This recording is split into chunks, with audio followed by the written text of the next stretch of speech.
Boom! Live once more on the TruMon Show with my great brother. Sir, how are you? Very good, Joe. Good, Green that's good. smoothie, mate. Yeah, another hot and humid day in Montreal today. Wow, we're having in the mid 30s, pretty much the whole week, so it's getting hot in here. But we're here tonight on the TruMon Show to elaborate on our thoughts that we have made the previous show together. And I would like to go back on the crop circles, like I Yep. explained to you, because there's stuff we have said, but it's not really super clear to me. I've re-listened to what we recorded, and if we think about crop circles, like in the 70s, let's go back in the 70s. I'm sure the crop circles were not as elaborated as they are today. And what I think it's the reason for it's that we didn't have the same technology in the 70s than we have in 2020. Look, we have internet. I'm born in 73. There was no internet in my youth growing up and all that. So that kind of world of information coming to us like crazy, like today on the internet, you can pick up anything, crop circles, bring it on, flat earth, anything that you can access to it at your fingertips. So is that a reason why the crop circle have they evolved with the technology? Like also you said that they weren't they were there because we were making them be there. But what exactly is the phenomena you think behind those crop circles? Like what makes them appear? Are they because I saw PT really many videos. He goes in the crop circles and play guitars and all that, and he's there. So they do happen. But what makes them happen? Like you weren't really maybe fully clear. Maybe you have to also follow up on what you said. So that's a great opportunity tonight for you to follow. Thanks, mate.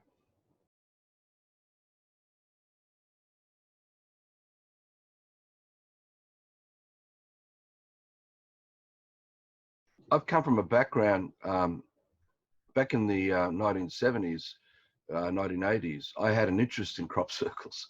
I used to talk with people, and because there were things in books. We didn't have internet, as we know, back then, but there were books, and I used to read up on things, and we used to meet up in Theosophical Society groups, and then offshoots of people involved in the music industry, and I'd meet people. So I've had a bit of an interest. I wouldn't say full on, but I've had an interest with them ever since. This question is really a question about what is man and what is our power, what is our creative ability, because crop circle is just one window of many windows of our ability to create. What I was talking about last week was this giving an analogy of a hologram, and the creator moved its life inside the hologram or the bubble and set into motion everything that the creator was thinking, dreaming, and gave life. So its breath filled the cow, breath filled everything, and animated everything into real physical life, as we call life today. Now, that's just a linear analogy. And so all the shapes and forms of that power still exist here now as everything we know of nature, of Earth. And even what we have corrupted and altered ever since is still our power as man, because God came as man. So that same power, that's our inheritance given to all of us as co-creators.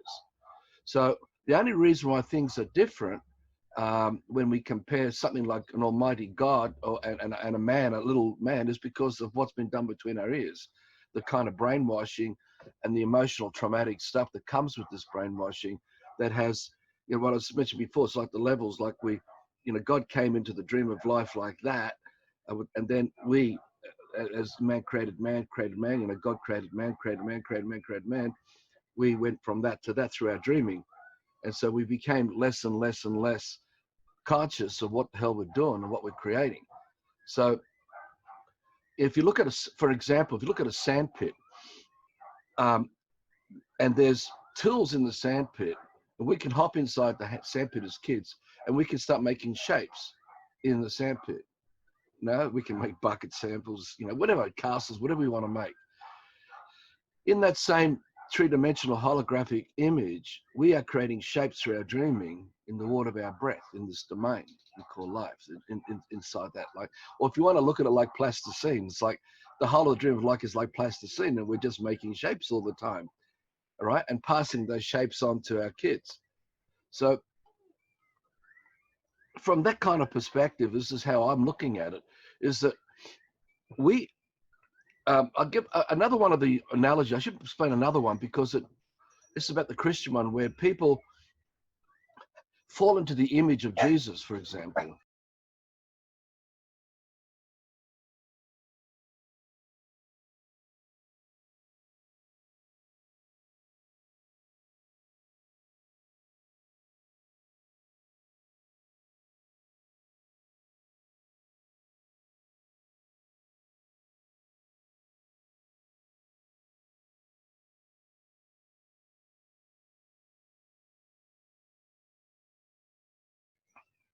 Going back to Jesus, it's an image, it's a sound we call out, it's a word. It has a picture or many pictures, and we can call out that image. And everybody who places their sentiments, their dreams, their intentions with that image is passed on down through the generations. So if everyone collectively worked together and believed that Jesus will heal you, you can actually, other people come along to join the Jesus phenomenon of the church or whatever religion, can actually experience the calling out of the dream they're dreaming for their healing. See, the collective power, everyone who's contributed to that dream is resonating. It's resonating in the domain of that dream. So it's a placebo effect. And that's the power. So for example, like when God, being the original man, created air, we're still breathing the original air that God created. But all our ancestors are breathing out air too, because they're breathing in and breathing out water, and that water is the air. And their dreams, their intentions are encoded in the breath. So we can sense, like I can sense your intentions. If I wanted to tune in on Johnny, I can sense your dreaming, no matter where you are, because you've created those plasticine shapes in the domain. And I can access that and connect. And we are communicating actually by doing this through your dreams. See, so we are at the effect of our true power. But if we're not given full disclosure about the bigger picture of how our full power works, we'll think that there's some kind of archetype or some kind of higher power than us that we've dreamt it that way is actually doing the healing by giving our life over to Jesus, for example. You follow what I'm saying? So if you were in a congregation in a church, and that congregation been coming together every week for a long time, but they also had grandparents who came to the same congregation as their parents. The power in that church, if all of them believe in it and held it, is so huge that someone can come along who give themselves to Jesus can be healed because they dreamt it that way. With the reason being for the story of Jesus, because I've said before here on the TruMon, I have elaborated on the Jesus story. And if we look at the word Jesus in French, it's only missing a I. It gives you je suis, I am. So would not, because they try to project Jesus as being a being, but Jesus is you, it's me, it's everyone. Like je suis, I am. So Exactly. what is that outside projection all the time that it has to be another being when it's Because all about us, human? because we are God, you see, and I am in the image of I am. So, like if you look at the Book of Revelations, in the beginning of the Old Testament, in the beginning was the Word, and the Word was with God, and the Word was God. Right now, that actually say I am in the image of what I'm dreaming for. Because the word is just an image. It's You powerful. think about it. When you start thinking about it, then you really, because the thing is, in our everyday life, we don't think because we're so mesmerized by distraction that we lose it completely. So it's very, very interesting. Exactly. Exactly. And that's how we've been manipulated, because we have lost connection with the bigger picture, because we haven't been allowed to be raised by nature to hold the big picture, because the big picture of nature is the good heart of the creator. And the more we expand the good heart by being raised by nature itself, right? Meaning no one inside our heads defining anything to us, not telling us how to think and feel about anything ever. We form such dreams that are inspired out of the big picture of the good heart. So we can observe a tiny insect, but we're seeing it from the bigger picture because we're holding that bigger picture. And though we can contemplate on the tiniest detail of the most amazing creature we call any insect, they're all amazing, we don't lose sense of our connection. But because of all that pixelation has been done to us, all that shattered reality that's been coming at, because everything's fragmented, because definition, and we're jumping from the hoops, the cult of the hoops of A, B, C, 1, 2, 3, and we practice it and practice it and practice, and that's what we're calling out. We actually gain from one box of pixelation into another box. So we're basically down in the tiny detail where the devil is, where these occultists are mesmerizing us. That's a daffodil and that's yellow. That is a hill. It has a name, Mountain John Hill. You see, in seconds, we can have hundreds of pixelations unfolding in our dreaming, in our thinking. But they're all tiny detail things. And they're not our dreams. It has nothing to do about our real lives.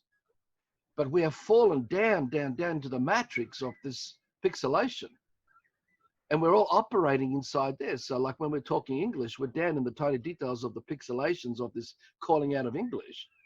But there's more than that going on, because we have internet, we have electronics, we have technology, we have computer, and all the people connected to all this who are involved in its evolution and creation and all that.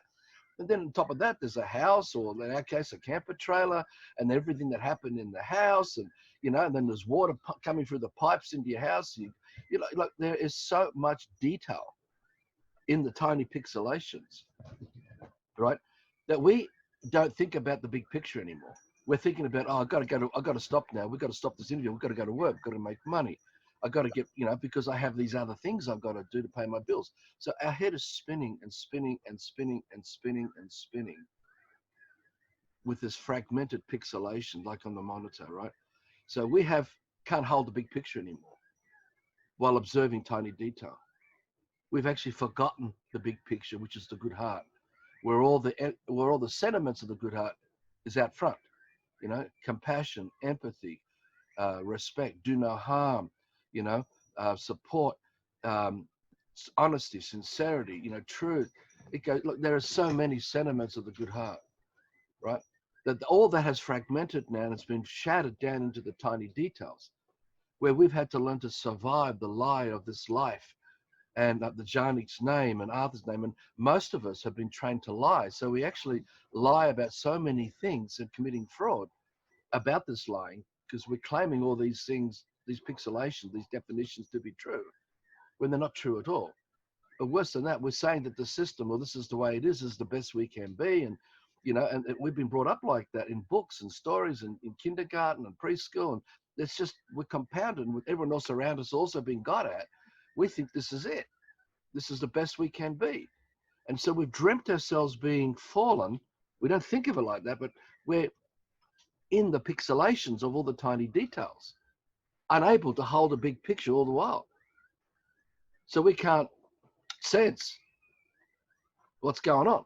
So when we talk about crop circles, we're only seeing it through the pixelations of our ability to grasp what we can grasp, because the pixelations is as far as we can hold a picture, which is pretty hard, because you're relying on other men and women telling you how to think and feel all the time, and keep going to other men and women to tell you how to keep thinking and feeling. And we call them professors and academics and scientists and researchers and educators and us, even us, you and me. people come to us to listen to what we're saying. You see, so we trap ourselves, and we'll actually fight for the prison of these pixelations of definitions that are just so connected and tied to each other, sentence by sentence, because it is a prison sentence. You're in a sentence. You've been sentenced, and and then when you talk about paragraphs and all this stuff, it's all the box. We're inside boxes of the matrix, and we're operating out of the box of Arthur and Janik and all these pixelations that we hold on to. So if we don't have a bigger picture and can see as to how this phenomenon is working, we won't comprehend what in the shadows, these people and what they've been doing is meddling with us, and still meddling with us with coronavirus and behind the scenes of Hollywood and the movies coming out and social media. And I mean, look, social media is another one, Janik. We're chopping from this to that, to this, to that, to this, to that, to this, to that. It's just the pixelate, it's fragmented. We're so fragmented. So we can't hold the big picture anymore. So when we're brought up by nature and we can hold that big picture and it's uncorrupted, we can zoom in to tiny detail without losing the big picture, without giving up the good heart, you know? And that to me was the great message of the true man, whoever that man was, whatever happened back then that they now call Jesus and, you know, and all that stuff. It would have been just someone going, they would have had him on the cross crucifying this guy, butchering him, and he didn't care. You can kill me, do whatever you like, but you're the one, you're all dying. You're down in the pixelations of this hell. You killed his body, but who I am doesn't end at the surface of my skin. I am not, I'm just his body. I'm a bigger picture here, and I love you, and I forgive you. And he's saying, Father, forgive them, for they don't know what they do, you know, and because he's embracing them from such a big picture, which is God, what we were gifted with, the true power.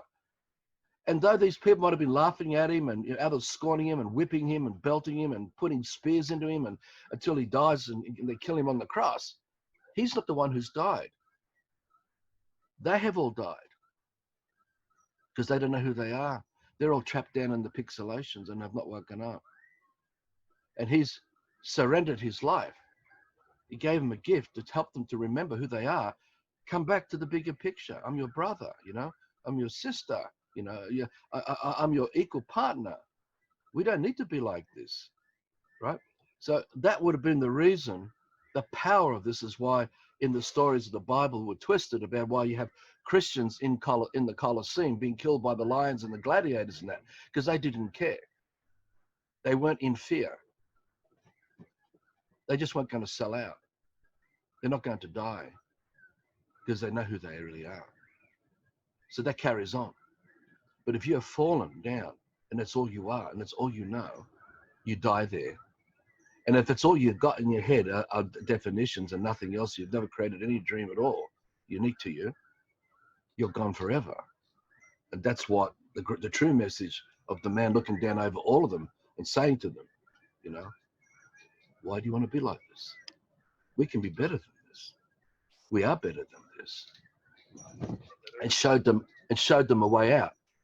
You see, that were twisted by the occultists. The occultists have twisted all this because the symbol of the crucified man on the cross is everyone they've got and pixelated and brought them down into the pits of hell of this lost, forgotten state that we're in, where we're all manipulated and used and abused, raped, pillaged and plundered, and as slaves, cogs in the wheels of the system, where we give all our power away to these people, right? So that symbol, the crucified man and all that, is every single one brought up in the system, trapped in that pixelation. That's how it's been twisted.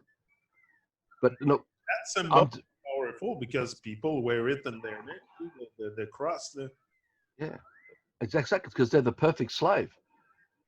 They're the perfect slaves, and they will fight to protect the slave system. All the while, they already believe they're going to have an afterlife with their savior, their God, whatever. But afterlife is death. There's no life after life. Either it's life here and now, or it ain't. You know, either you really have the big picture and you can hold them. That's why we're supposed to be brought up by nature, where we can form dreams inspired by nature. That's our soul. That's who we truly are. And there's no God inside our heads telling us what we are. Just given us the amazing dream of life for us to uniquely create the unique soul, the original man. We're supposed to be each of us original. So going to this bigger picture and comprehending this is happening because of our free will, because we have intention, because the intention is derived of our free will, which has thoughts, has dreams. And we talk about how thoughts are dreams and dreams are thoughts. We create images, shapes from those intentions that we are inspired. And we set those images into motion in the domain, in the bubble, where they permeate forever. And any descendant can tune in to your life, to our life, and find out what we were dreaming for and why we did, why we made that table. What was the purpose of that table? So it's not just a table, there's a bigger picture behind the table, as an example. So there's many things we create, and we can tune to a bigger picture. And this really is what today is called sacred sites. Even though the whole of the dream of life is sacred, and there's no one place more sacred than another, because everything is sacred. When we tune in to our parents and ancestors and all that, we can attune to the sacred side of their life, their domain, and call them out, bring them forward to inspire us with their dreaming. Now, that's all the celestial bodies in the sky, every star, everything you're looking at, all our ancestors still holding the big picture of the dream of life. They never died. And their intention, that amazing love for holding, is still holding the dream of life right now in co-creation with all of original man, with all of God. You see, so that's what we're calling out for. But we've forgotten, because now the pixelation tell us, oh, that's a solar system and they're galaxies and they're comets and all this stuff, when it's not. It's just life, creating life, of life. We're looking at life, the consciousness of life. Everything is the consciousness of life. You get that? So it's undefined. It's not lineal. It's not, they're not constructs and concepts when we're looking at galaxies and universes. They're clusters of soul groups, of souls, of families, of lives. And when we climb the mountains in elation, when we are doing whatever we do with nature and we are just so inspired, that love we call out, we're calling them too, because they're still holding the dream of the mountains. We're still holding the dream of everything of creation.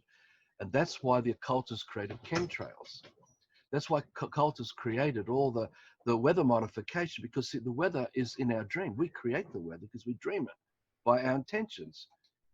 We went from a paradise weather to this awful corrupted weather. And we're dreaming it that way because we set into motion emotions, trauma, the self-obsession of anger, rage, jealousy, covetousness, loneliness, emptiness, despair, distrust. Every single emotion that's not of the good heart, that was created out of ritual sacrifice by this shit that came out of alphabets, is the weather, is what we call, hailstorms and lightning strikes, and because it is a collective power that we create in present sense always. So we're actually calling out to us the experience of what was set into motion, the collective anger, the collective fear, the collective distrust, the collective doubt, uncertainty, the collective fantasy, illusion, delusion. We are at the effect in present sense to everything that we are calling out. We're the only ones here. And whatever we've created with it, that's the only thing that's here. So crop circles is the same thing, Johnny.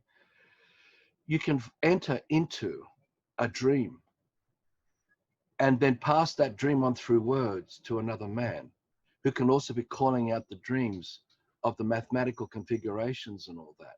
This goes back into the old esoterics of the occults, of the alchemy, and all their mysteries they kept secret, which is all embedded in mathematics and geometry and all that stuff.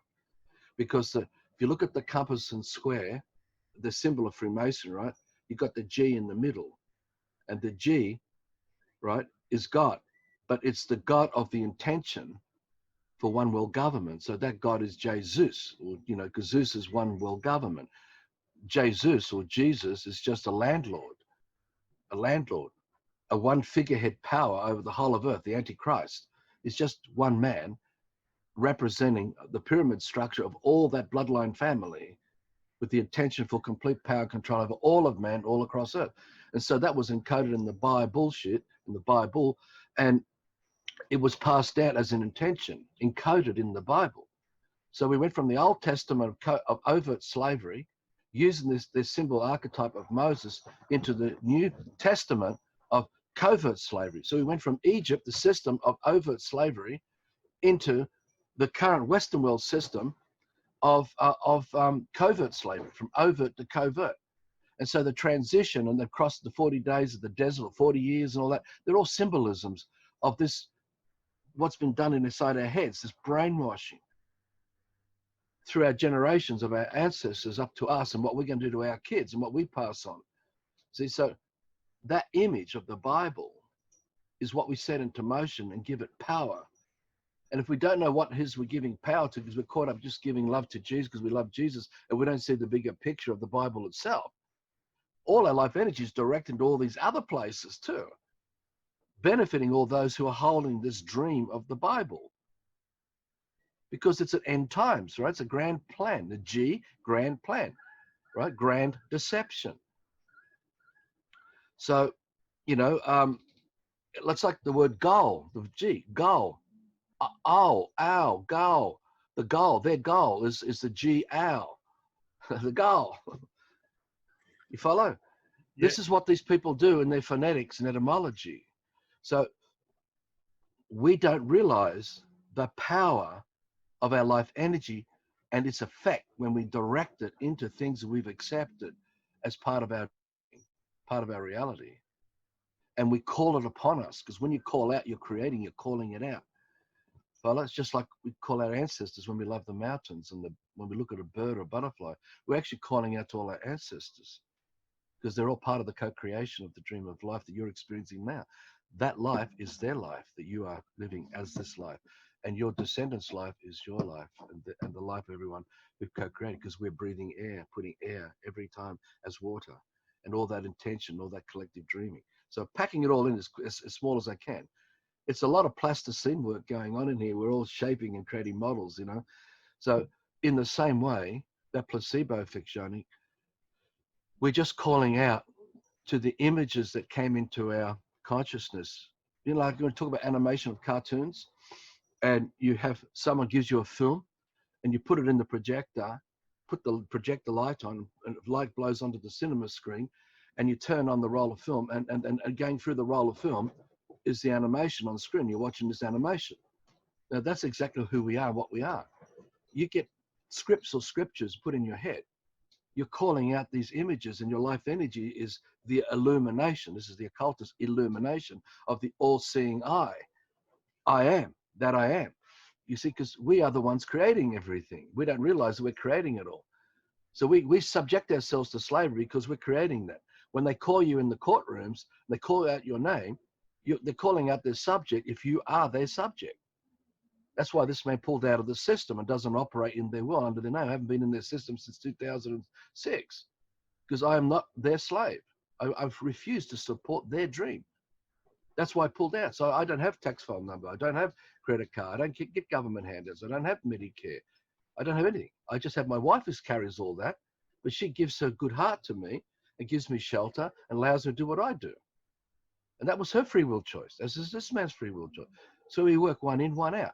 So in that same way, when we're calling out our power, we've got to be conscious of what the hell we're creating and what we're calling to us. So just because we sit experiencing crop circles and we can play guitars and sit down inside the crop circle and be made, doesn't mean that all the storytelling that came with crop circles of some higher power, other beings and other dimensions, or you won't know until you die and go there, that you'll know the truth of it. This is all part of the phenomenons of the mysteries of the occults, right? The truth is there is no secrets. There are no secrets. It's just that we've been lied to, and we're living the lie and blinded by the lie, by the illumination of these lies. We can't see the bigger picture because we've never been able to go to the bigger picture and create it as kids to look back at it and say, oh, hang on, that's just that. Oh, that's just Bill and Judy from 45 generations ago who dreamt that, and they did that to their kids, and then it was passed down. And so the calling out appears as the crop circles before us today. But it's a lot more sinister than that, because it actually comes out of the occults of all the occultists who've dreamt this, gave it power. Well, you know the story. People said they have seen blood come out of the stone of Jesus, or they've seen the tears of the Virgin Mary coming out of the rock of the statue of the Virgin Mary. These are all true because we actually create it. It's a collective energy of all of us who've given our lives over to that. So the same thing happens with crop circles. We've just entered into a dream, in the dream of life, where those intentions are in that domain. We've now called out. We've summoned it. We've summoned it like in a summons, when you receive a summons to go to court. We've summoned it. But what we don't realize, we've called everyone involved up until that point to come to us and create the physical manifestation of that image. And if we have accepted it, we give it power, we will create it. And this is what the occultists do to us, Janik. Just I'll wind up here quickly. They do it because while we're so dumbed down and stupid, we keep thinking only from the pixelation. We can't comprehend the bigger picture of how this malevolence is really working to deceive us into this phenomenon. You see, you are the only one, you as man are the only one to the experience of crop circle. And anyone who talks about crop circle is a man to the experience of crop circle. It's not crop circle coming forward to us to talk to us about crop circle. It's always a man talking to us about crop circle. And that's how it's always been, because we are the only one to the power. So when you had in the old days a man who traveled from village to village, and he was a puppeteer, he had a carriage, he would pull up and the children would all come around and sit around, and he would do his Punch and Judy puppet show, right? And then when he finished, whatever business was done amongst the villagers, he'd leave to the next village. So he would take that dream to the next village, and all the kids would congregate and experience it. Well, that's just how the occults work. They bring the images to you, into your head, to entertain you, but they don't give you full disclosure of how this manifestation works. We create it. Look, what's the difference between building a house and then say, God, I want to make the same house again and again? You have the architectural plans. And it becomes a building company, and they call it, Hudson's Building, and some grandfather started it. And now they've got great-grandchildren who can carry on still selling the same drawings to build homes for people in their suburbs from the same plans and manifesting the same house, or just modification to the same house, just as you can modify crop circles. It's the same thing, because we're the only one present to the plan. We're the only ones present to the architectural drawings, and we're the only ones present to the architectural manifestation of it too. You see, because we're the only one to the experience. The only difference is between the building plans of a house and the crop circle, we're not given full disclosure of how the occultists, who are a man, are manipulating us into deceiving you to think that there's aliens and other higher powers out there. But that's where I was going. I'm glad you mentioned the alien, but our ability to create, as we can say, evolved from the 1900, even from today to today. So we are able, like you say, maybe make crop circles, or we're able to make airplanes, computers, all of that stuff. I have no clue how it works, but I can use it. Like I have a computer here. Don't ask me how it works inside, but I can work the outside of the computer, the stuff. So there's a lot of things like that. And will that be the next thing coming, creating an alien invasion out of holograms and stuff they're going to project in the sky? Or maybe they're going to make, I know they have flying saucers and all that, the NASA and the US Army, but I'm talking about stuff maybe more holographic and that. Yeah, like Project Bluebeam. The Project Bluebeam's been around for a long time, and a lot of people have woken up to it. And I remember from like even 15 years ago, it was spreading heavily across email networks as the internet was growing, and people became more aware, because Project Bluebeam is all this NASA or military industrial complex technology of satellites that work together to form shapes and there is evidence of how they do that. So there's actually no different to the weather modifications coming out of HARP and how we generate HARP to change the weather and all that, and manipulate weather and create droughts or create rain, floodings and all this stuff. I think that all this is all connected to our true power. Just got to remember that it's only man to HARP, it's only man to chemtrails, it's only man to Project Bluebeam, it's only man to aliens. We're the only ones here And animating all another the scripts. I find curious also is we're able to predict the weather. You say we create weather modification and all that, but we're also capable of predicting the weather. Like sometimes they go 15 days in advance. Okay, it's not super accurate, but it gives you like the temperatures are always pretty much accurate. Maybe more windy or rain one day or something, but we still predict the weather. So this, There's nothing unusual about that, Johnny, because if you go back to the dream of life, to that lineal analogy about God coming into the dream of life and brought life into the dream to set everything into motion, there's the sun shining. And the sun shining is God calling out, God being the original man, us, calling out the love of the dream of life and the joy. So while we love nature and love earth, not worship it, while we love it, that life energy keeps bouncing back as the sun, giving light over the dream of our experience that we love so much. You see, if you as a child growing up dream for a partner, and you hold that dream, and you then meet that partner who also had that dream for a partner, right? And we're brought up by nature, the big picture. That light comes together to form the wholeness, that synergy of that relationship. And that light lives while they love the dream of their life, the dream of life that they dreamt for in that union, because they created it. So when they create a child in nature, they don't have system stuff in their heads because they're in nature. They're God. They're undefined. So when they create the dream for their child and they dream everything out, because they're dreaming everything out before they create the child, before they come together in union. And that's the only reason why we're supposed to be doing it. Well, that's the real power of our creation in union, to create the child. When we create that child, as long as we love that dream, love that child, the sun shines over the life of the child. And while we love our wife, or our wife loves us, the light shines over us.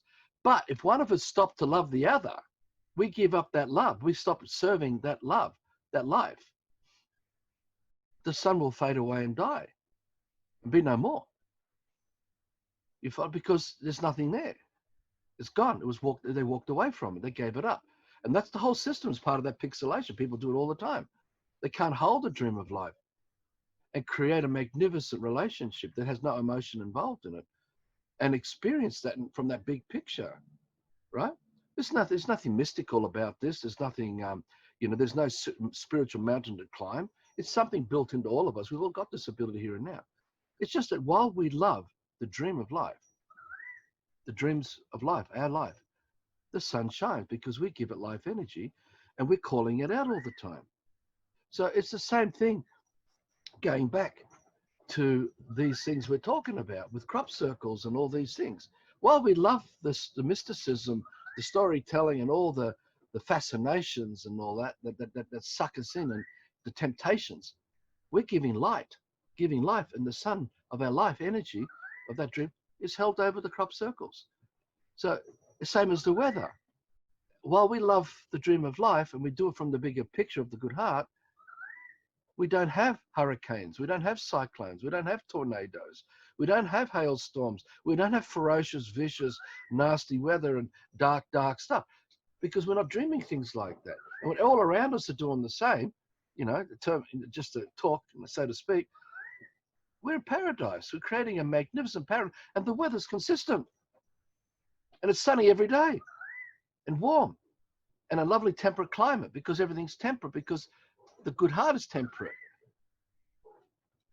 But we've fallen into doubt, uncertainty, confusion. So we've got that kind of weather now. And so that's pretty consistent. if we go back to the crop circles, for example, we take crop circles, can be any other phenomena happening on Earth. If we are the only one here, everything that's happening on Earth is by man, Yeah. right? And all the ancestors involved in that dream. Okay, but how does it? Okay, we're not getting full disclosure on everything. I know that, but how can this happen? Something so big, so precise. I know the computer is the same thing. It's big and it's small and precise, but I- like I don't see it impossible for men to create something like that because I have a computer in front of me. I talk to you. You're in Australia. Like this is amazing. Like you would have told me that in 1980, I would have said, "Come on, this is going to be revolutionary. This is going to change the world." Blah, blah, blah. But now I think it's getting really weird, not weird, but strange what's happening with all these phenomena. And we, like you say, we always look for something. We don't look for man of the phenomena happening, but always an external source. Like, for example, crop circles would be higher power, higher entity on higher dimension, or we go far when we start fantasizing. So why exactly can't we focus on creating all this? Well, again, it's all part of the confusion, not knowing who we really are. We don't know what the I am is still. We've still forgotten that how more expansive we can be in our dreaming and the responsibility, the full responsibility that comes with that kind of power. Because that's what it is. Because free will is full responsibility. God means full responsibility for everything we think, feel, and do. So it's not an archetype, something outside of it. It's just the power and the responsibility to do no harm, and that life is a gift. And if we come from the big picture, then everything we instill is that always, and that is precise, that is consistent, that is counted on.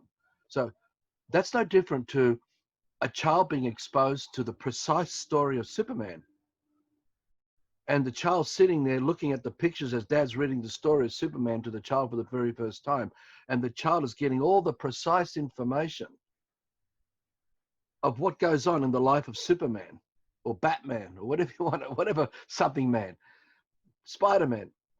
So the child can take on that information, that scripture, that script, and precisely dress up as Superman and play as Superman in present sense. But it's all coming from the scripts of that precise story. And if the child is very dedicated, the child will come across as a perfect Superman in that way, playing it out, including what I said in other videos. When it comes across the kryptonite, the child is paralyzed, and it can't do anything. It's just, oh, that's part of my script. I have to act now. I'm not Superman right now. I've lost my power. Mate, it's the same as crop circles. It's just a script. The animation of the child presenting Superman to its own fantasy, like the child's on stage for its own I am, performing its own thing. Yeah, sometimes maybe a brother or sister or friend or a neighbor or mum or dad will come down and watch the child play. And the child grows up, we can play in front of 100,000 people and be Superman on stage, on props. There's But that, image attached to the script also. yes, What about exactly. this? Because before also the movies era and stuff, we had books to read, and now they took those books, put them on the screen and stuff, so the script come with something visual. So Yeah, the because the same. exactly, because they're all images. Words are images. Letters, words, sentences, paragraphs, chapters, acts, are images. And all scriptures and all scripts, all storytelling are images played out. So we can enter into the image and physically manifest through our acting the image, right? So Shakespeare, you can learn to become a Shakespeare actor and become very good at it. It's no different to the crop circles and become very good with crop circles and be a researcher behind crop circles. The same script, the same manifestation happens. It's just that we are so disconnected from the bigger picture to see how we create the stage that physically forms what we call out as the crop circle. Okay, You for see, sure, crop circles. Okay, if we go created by man and stuff, It's not a guy getting drunk on the side of the street that thinks No, creating crop circles. no. What kind of human uh, does that? Like this is interesting because there there's possibly on Earth humans with what we call superpowers or something to create something so magnificent. When I was a kid, anyway, I can explain. When I was a kid, I remember being exposed to some horror stories. And I remember at night being woken up during the night out the window, and I could see this entity coming to scare me. And I used to get frightened about this thing trying to come inside and wanting to come and hurt me and kill me or whatever. And I'll never forget that. And when I was a growing teenager, I dropped some mushrooms, and I was in a car. And only this time it was a lot more 3D like. I saw this entity coming outside. It didn't come into the car, but it was around the car, and it was horrific. And it wanted to come and kill me. Right? Now, when I look back on all of this, the scripts that I was exposed to, the memories of those scripts, of those imprints, of those images, I was recalling. So something triggered. It doesn't matter what it is that triggered it. It's like if I put the picture of you, if I drag you, I'm the hypnotist on stage, and you're a willing subject, and I make you into a pig, I can make you the pig, and you follow and be the pig until I go, no, now you're a horse, now you're a giraffe, right? It's the same thing about this stuff. We can switch on and off, but what we don't see, because we're down in the pixelations where everything's so fragmented, the bigger picture of the occultists who have manipulated all this in the first instance to introduce fear into our dreaming and doubt and uncertainty and confusion and just to make us come down, to fall away from the big picture. So they could then collectively manipulate us like a pentagram. For example, I've experienced this with the pentagram as well, where a group of people can come together and call out and watch something move up or down. I've seen this with my own eyes. And I know we did this. We have this power. But say the occultists, they work together in their rituals and their ritual sacrifice, and they do it all kind of working with man's power. And they can summon the power of seduction into the horror of whatever it is contained in what we're summoning. So it could be fear. It could be the devil itself embodied as some. It could be whatever. It could even be Pan, an archetypal natural entity. But they are thought forms, images that are formed into physical form, no different to a child who wears the Superman costume, who turns Superman into a physical form through its fantasy of play and acting.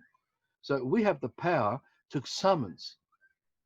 But what we don't get it is that those who started all this in the first instance, this dreaming, are the ones they're like master puppeteers pulling at the strings of belief behind the curtains of all those who got sucked in and manipulating them and directing them all to go down the road where they want them to go, and none of them in that group, even in a pentagram, are conscious of. So basically, all those who fall into the occults are being manipulated by this same method, by a tiny few people, and probably within that tiny few people by one man who passed it on to the next one. So the secret and the secrecy of how this works is compartmentalized. Information given on a need-to-know basis. So you only know what you know at any level until you're invited up to the next level and be revealed more of the scam. Until you go full circle to the very top and realize, oh, this is baby stuff. It's just baby stuff. We all can do this anytime, ever, because we are I am. And what we dream for, we are creating. So, giving us the story of galaxies and universes and other dimensions and levels and planes and gods and the mythologies of all the ancient gods of Zeus and all that, and Odin and all of that, all the stuff behind the mysticism of ancient Egypt and ancient Greece. And right, we're not given full disclosure of the man and the men and women holding those dreams, those intentions, and their purpose to control and manipulate others in secrecy. It's where there was no full disclosure. So here and now, we can be manipulated by those in the occults who summon a crop circle, yet alone the physical manifestation of satellites with laser technology. It doesn't matter how. It's all the same black magic. It all comes out of black magic because we're the only ones doing it. We can manipulate a wheat belt, a barley belt, you know, a grain belt, and form shapes in it. No different to what we summon up as something that comes out of a pentagram and raising it up. And people who come across it, or someone who might be in on the scam, been told where it was and flew over with an aeroplane, took shots of it, right? And then others then came and walked in it and then played guitars in it. It's inconsequential. But we have had over 100 years of manipulation about alien stuff now, at least 100 years, because the alien stuff began in the 1800s. The intense stuff, because you can see, I saw these in the books in the Theosophical Society. So even though there are carvings and drawings inside our Aboriginal caves where they do drawings of what look like men in spacesuits and all that, to me, they are the same imprints of those intentions going back to the First World Order. The first, next video, maybe we get into this stuff, mate. This is what I'm starting to get like this is, because I think that we're just repeating something that already happened once before, but we're getting but that's what I deceived. was gonna tell you. We're gonna stop this one there, and the next one we have together, we're gonna look more at us being co-creator, because what you said tonight resonated deep within me, and I'm gonna think a lot about it and observe. And like you said, you were talking about the stars before. If we have created everything on Earth and we're the only ones here, the stars are part of it, the sun, the Well, everything. So everything that surrounds us, up, down. So I want to get more into it, like the co-creation of life, because I think also that's what you say on your Facebook page, co-creation or something like that. because we are. The thing is that why we have so many millions of brothers and sisters today calling out to stop deforesting the mountain, to stop this injustice, that injustice, because deep down, what they're really saying is, we don't want to pass the inheritance of destruction onto the next generation. We don't want to live in the devastation of the oceans and all that. Now, there will be other generations who also did that. So they're thinking about the bigger picture to make sure that that is passed on. They may not be rationalizing it like that, but that's where it's coming from, because there's a bigger picture. Why do no harm? So in that same way, when we look at this occults and all that, it's the same thing. We just don't see the bigger picture as to how we're calling out the intentions of the occultists of previous generations to continue to mesmerize us and bamboozle us and discombobulate our brains here and now, because we've accepted their images in our head, because we're the ones creating the dumbed down, stupid man in a prison and fighting for it and keeping ourselves in there, because there's no one else here to do it. So it is a collective co-creation. And we're summoning our descendants to carry on, pass like a relay. Okay, kids, we're all dumb and stupid. We're going to pass it on to you now. But if you come from a bigger picture, even if it's just a sentiment, some part of it, we want to pass on non-deforested forests. We want to fix a green earth. You know, pass that on as a relay, the baton, and run with that. We give you that inheritance. Now we come as those children, or that some of us may dream to come back and be those kids in those lives. You see, so it's just man to the experience, Johnny. It's always man to the experience. And all of man is God in co-creation of what we're all collectively dreaming. So we are all at the effect of each other. So we've just given up the full responsibility not to do harm. We've given that up. And we've fallen into the pixelations of so much crap that we're doing harm all the time, but we don't have a bigger picture that makes us conscious enough to go, we've got to stop this. Until someone comes on and rattles the cages, and it might be Greenpeace, even though Greenpeace is controlled by the Rockefellers and all that, but it takes watching a video of the slaughter of the seals to say, people go, I don't want to support this. So anything that comes from seal production, no matter what, we don't buy it, boycott. So it's the same thing, you know, pass the baton on. So Sure. just watch out for the malevolent intent of manipulation of the occultists with crop circles. And It's because also, like you said, we're always caught in the cult of oops. So you well, keep, that's what this is. if you're trapped in there, it's a oops. It's a oops after hoop, and you never Um, unless you it have never stops. exact. The cult of hoops, mate, and that's in our heads. I'm out. Yeah, watch out for the cartoon. Watch out for the cartoon of the cult of hoops. We're animating and illuminating. And in the chat for listening, watching, and we will. I think Missy is being attacked by a big Rottweiler there. Better go watch her. There are two dogs that there are 4 dogs here that are not our dog. We have our 2 dogs here, but yeah, the others that we're working on them. We're working on them. We're working on them slowly. Hopefully, it's not too bad, the barking. So I'll see you soon again, and we're up. See ya.